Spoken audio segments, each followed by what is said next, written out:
Uma das grandes realidades do mundo é a própria capacidade que os seres humanos têm de fazer o mal aos outros.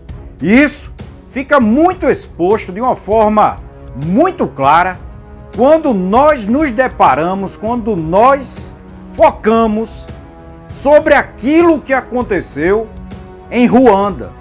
Essa nação, esse país do continente africano, foi palco de um dos maiores e mais terríveis genocídios da humanidade ao longo do século XX, principalmente quando nós temos aí o ano de 1994, quando uma gigantesca barbaridade humana vai acontecer nesse país africano, aonde, nesse caso, ódios profundos gerados ao longo de séculos e mais precisamente nas últimas décadas do período que vai anteceder 1994, geraram um terrível acontecimento aonde o mundo, infelizmente, naquele momento estava mais preocupado com a Copa que estava ocorrendo nos Estados Unidos do que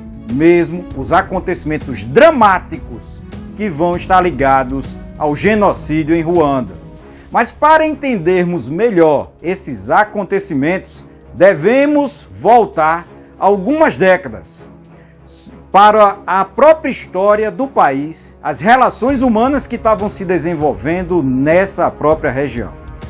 Ruanda é basicamente povoada por 3 grupos que moram na região: os Tutsis, os Hutus, inclusive os Pigmeus, um povo muito interessante que também mora nessa região, mas que essencialmente não faz parte dessa história agora que nós vamos contar.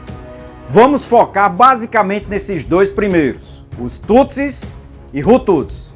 Os Tutsis são povos que, para alguns pesquisadores, vieram ao longo do curso do Rio Nilo, nessas regiões, acabando por se instalar nessa área do que hoje é Ruanda, criando, por exemplo, os seus rebanhos de animais. É um povo que tem alguma característica longilínea, esguio, e que tem diferenças um pouco sutis dos outros grupos que moram na região, que no caso do outro grupo que mora na região, que são os Hutus. Os Hutus são um povo um pouco mais atarracado e forte, segundo as próprias classificações que foram feitas pelos colonizadores. E isso é muito importante para essa própria história que vai se desenrolar em Ruanda. E esses colonizadores, ali no período do imperialismo europeu, durante a segunda metade do século XIX, acabaram também tomando conta dessa região.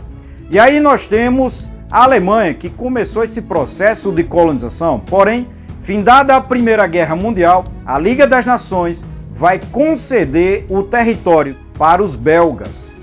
Os belgas vão utilizar-se das mesmas bases coloniais que tinham sido formadas décadas antes pelos próprios alemães.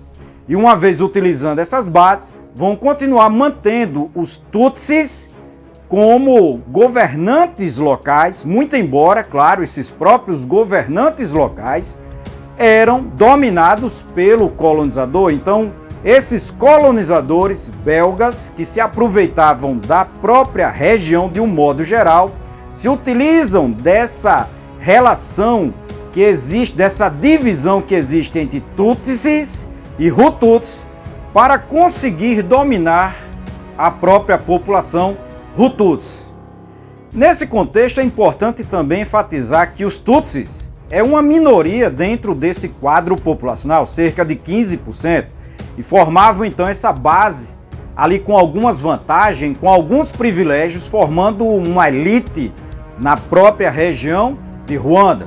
E a maioria então da população, aproximadamente 85%, é de Hutus, que nesse caso formavam essa base da própria população e sofriam com impostos e trabalhos para manter os demais grupos, no caso, tanto os Tutsis, assim como o próprio colonizador belga.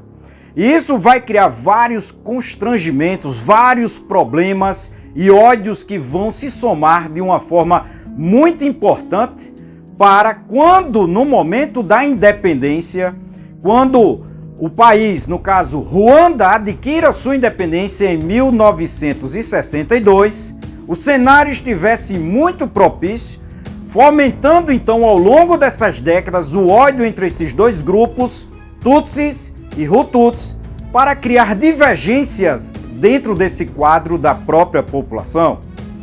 Depois de um referendo feito pela ONU, a Organização das Nações Unidas, em 1962, Ruanda se torna uma república e vai ser governada pelo Gregory Kayibanda, que governou Uganda até o ano de 1973. Então, de 62 a 73, ele foi o governante, vindo depois disso a ser removido do poder pelo seu primo, Juvenal Habyarimana, que passou então a governar Ruanda e vai excluir a própria população Tutsi dos quadros de poder, fazendo várias perseguições políticas que vai começar a se desenrolar de uma forma muito mais forte por Juvenal, vai fazer com que milhares de Tutsis, assim como também Hutus mais moderados, acabassem saindo do país procurando refúgio, atravessando a fronteira, por exemplo, de Uganda, assim como também do Congo e outros países. Nesse caso, essa própria população vai se concentrando e morando em campos de refugiados. Juvenal acaba, nesse período, sendo eleito sucessivamente no ano de 78, 83 e 88. Então, durante esse período todinho de quase 2 décadas, onde ele é sucessivamente eleito, tem estabelecido esse quadro de perseguições e problemas políticos em relação entre os Hutus e os Tutsis, que vai se somando à formação durante esse período da Frente Patriótica Ruandesa, a FPR.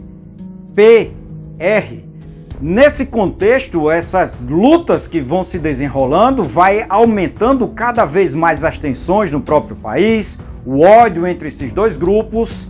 E aí, no momento em que, na década de 90, no início de 1990, frente à ampliação desse quadro de tensão, somando-se a isso a crise climática e também econômica que Ruanda vinha passando, o país começa a se envolver numa guerra civil, onde o presidente Juvenal começa a desenvolver estratégias genocidas sobre a própria população, principalmente os Tutsis. Nesse quadro de contextos, depois vai ter um acordo de paz, uma tentativa de pacificar o próprio país no ano de 1992. E durante esse período, de 92 a 94, uma série de acordos vão ser tentados durante esse momento, porém, no dia 6 de abril de 1994, o avião que carregava o presidente Juvenal acabou sendo atingido por um míssil terra-ar. Ninguém sabe por quem, e na verdade os dois grupos acabam por empurrar a culpa de um para outro, ou seja, tanto os rebeldes da Frente Patriótica Ruandesa, assim como também os próprios membros do governo que foram acusados de um envolvimento da derrubada do avião do presidente para justificar ações contra os Tutsis e os Hutus moderados. A morte do presidente Juvenal levaria a uma escalada de terror profundo. Um genocídio se estabeleceria no próprio país, incentivado pelos próprios quadros governamentais. Milhares de pessoas seriam mortas nas ruas de forma terrível, aonde somente depois de 3 meses é que a própria ONU vai tomar conta da região, tentando realmente pacificar. Durante esse período, em questão de pouco tempo, cerca de 90 dias, quase 1 milhão de pessoas foi morto. E para vocês que pensam que isso ainda seria pouco, tem que lembrar que foi algo como 10% da própria população do país. Ou seja, 80% da própria população Tutsi foi morta durante esse período. E não teve um quadro maior ainda, mais agravado, porque evidentemente milhões de pessoas acabaram fugindo, tentando se refugiar nos países vizinhos, buscando proteção às suas próprias vidas. Um quadro sem precedente na história da humanidade se desenrolou durante esse período. Enquanto isso, a ONU tinha outras coisas, segundo ela, mais importantes para focar. E é claro que não, deveria ter tomado providências imediatas quando as primeiras notícias saíram naquele momento. Mas demorou muito. Enquanto isso, milhões de pessoas padeciam, sofriam os terrores da barbaridade humana. Porém, findado esse período, o próprio Paul Kagame, que era líder da Frente Patriótica Ruandense, rompe as linhas de defesa de Ruanda, dos governantes de Ruanda, ultrapassando essas linhas, juntamente com tropas da ONU, que agora sim foram enviadas, toma o controle do país, tirando e acabando com a barbaridade que estava acontecendo em Ruanda. É importante também enfatizar que é claro que com essa mudança no próprio governo, milhões de Hutus buscaram refúgio também nos países vizinhos. E demoraria muito para tentar sanar a crise humanitária e aquele quadro terrível que se desenrolou no próprio país, em Ruanda. E muito embora, atualmente, Paul Kagame, que está ainda no próprio poder em Ruanda, tenha buscado pacificar os ânimos da própria população, tentando acabar com essa situação dramática da própria separação entre esses dois grupos, ainda assim, ainda existem cicatrizes profundas na própria população. Muito embora atualmente Ruanda venha passando por melhorias no próprio quadro populacional, social e econômico, ainda assim fica as feridas nessa própria população de dramáticos sofrimentos que eles passaram durante esse período com essa própria situação que se desenrolou. Não esqueçam então todos vocês de se inscrever no nosso canal, assim como é importante que vocês dêem o seu like e é importante que todos vocês enviem essa videoaula para outras pessoas ficarem um pouco informados sobre aquilo que realmente aconteceu no mundo. Não esqueçam também de ver as nossas playlists. É importante para que vocês somem esses esforços no conhecimento daquilo que realmente acontece no mundo e como acontece. Não me prolongando mais nessa videoaula. Até a próxima, pessoal!